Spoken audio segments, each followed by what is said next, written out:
On en sait un petit peu plus sur l'affaire de cette jeune femme, Rayana, qui s'est pris une balle dans la tête tirée par un policier lors d'un refus d'obtempérer, mais elle était passagère. Ils ont tiré ce jour-là 9 balles. Donc je vous raconte le contexte et après vous écouterez la vidéo de l'avocat qui est scandalisé parce que les 3 policiers ont bénéficié d'un non-lieu. Voilà, personne n'est coupable. Donc tout se passe dans la nuit du 3 au 4 juin 2022, il y a 3 ans. Rayana et une de ses amies rejoignent un copain à eux, qui lui-même est déjà avec Mohamed, le conducteur de la voiture. Donc ils sont 4 dans la voiture.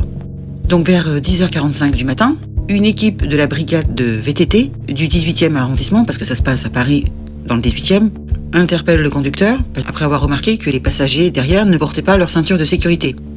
Alors le chauffeur s'arrête, et je ne sais pas pourquoi, il repart aussi sec. Il a emprunté le boulevard Barbès. Alors pour ceux qui connaissent le boulevard, c'est toujours plein de monde, hein.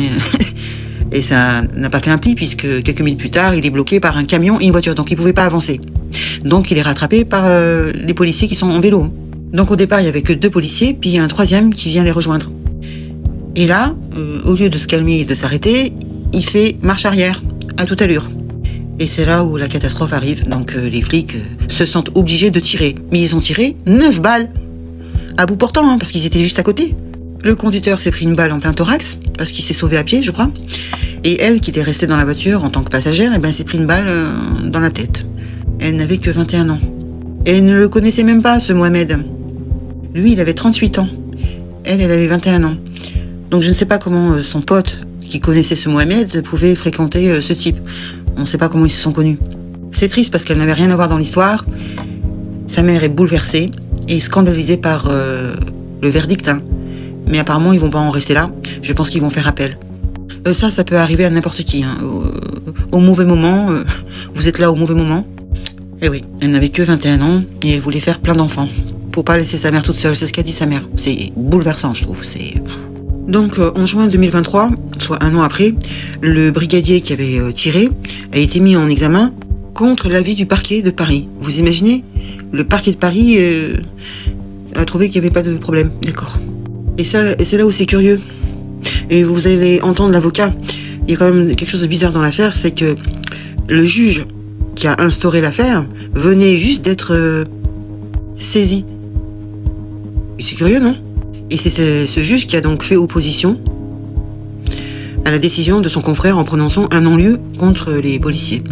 Pour eux, c'était absolument nécessaire et strictement proportionné. Ah ouais, tirer 9 balles à bout portant en plein jour, c'est tout à fait nécessaire. Bon, je pense que ce Mohamed, comme il n'avait pas de permis, puisque son permis avait été suspendu, et qu'en plus, ils disent qu'il était sous l'emprise de l'alcool et de stupéfiants, la totale. Mais est-ce que ça mérite une fin aussi tragique?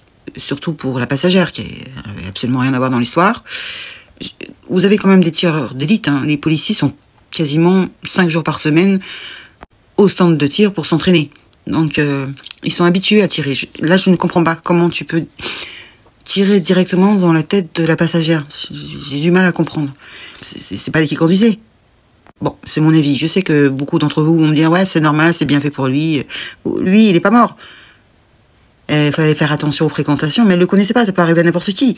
Quand vous êtes jeune, dites-moi pas que vous n'êtes pas monté dans une voiture avec des gens que vous connaissiez pas. Ça m'est arrivé moi aussi. Donc le procès de ce Mohamed, aura lieu en octobre 2025. Poursuivi pour tentative de M sur les policiers. Hein. Voilà. On en saura plus ce jour-là. Donc écoutez la vidéo de l'avocat. Il y a quand même des choses assez étranges. Ce non-lieu, il y a quelques jours, estime que les tirs effectués, notamment celui qui a tué Rayana, étaient, je cite, absolument nécessaires et strictement proportionnés. Je n'ai pas rencontré la juge qui a rendu cette décision, tout simplement parce qu'elle a été chargée de ce dossier en toute fin d'instruction. Ce que je peux dire, et je vais prendre mon temps pour le dire, parce que on parle de la mémoire d'une jeune femme totalement innocente, encore une fois, qui est morte d'une balle tirée à bout portant par un policier. C'est une décision qui est intellectuellement paresseuse, qui est juridiquement erronée, qui est factuellement aberrante, qui est humainement épouvantable. La famille se sent méprisée aujourd'hui parce qu'elle n'a reçu aucune explication. Et par-dessus tout, voyez-vous, nous avons joué le jeu. La famille n'a pas souhaité organiser des manifestations, la famille n'a pas souhaité faire du bruit, la famille n'a pas souhaité que, comme souvent dans ces affaires-là, les plateaux de télévision soient remplis de débats pour essayer de faire naître une émotion particulière dans l'opinion publique. Non, la famille a voulu jouer le jeu. Et ce qui est grave, c'est que tous les moyens n'ont pas été mis en œuvre. Je prends simplement un seul exemple. J'avais sollicité qu'une reconstitution sur les lieux soit effectuée. En la matière, c'est le b.a.-ba. Cette reconstitution a été refusée par cette juge d'instruction. J'ai effectué un recours. La cour d'appel devait statuer. La juge d'instruction n'a pas attendu que la cour d'appel statue pour rendre ce non-lieu. C'est pourquoi la famille se sent particulièrement méprisée. Sa demande n'a pas été prise en compte par elle. Vous avez vu? C'est quand même étrange qu'un juge refuse de faire une reconstitution. Si tu fais pas la reconstitution, comment tu peux savoir, comment tu peux te baigner de la situation pour voir qu'est-ce qui s'est passé exactement? Il n'y a pas eu de reconstitution. Et elle donne un non-lieu comme ça. C'est presque un verdict à l'aveugle. C'est incroyable ça, de refuser. Déjà là, il y a un souci pour moi. Je trouve ça étrange. S'il y a rien à cacher, pourquoi refuser? Je savais même pas que c'était possible ça. Je pensais que c'était automatique les reconstitutions. Ça me semble logique. Vous étiez pas là, vous voulez vous remettre dans le bain, vous faites une reconstitution.